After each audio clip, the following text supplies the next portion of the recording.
back to another video. Today I'm going to show you how to weld a door hinge like this so you can't move it like at all. Okay, so first off, you're going to take it, you're going to start by making it so it's this way. And then it should still be able to move.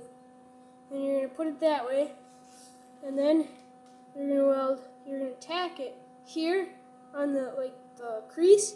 So here, here, here, and here. And then you're going to go back through and run a bead. And then for extra safety, you're going to go through and you're going to weld in here. So right in there. I'm going to start welding now.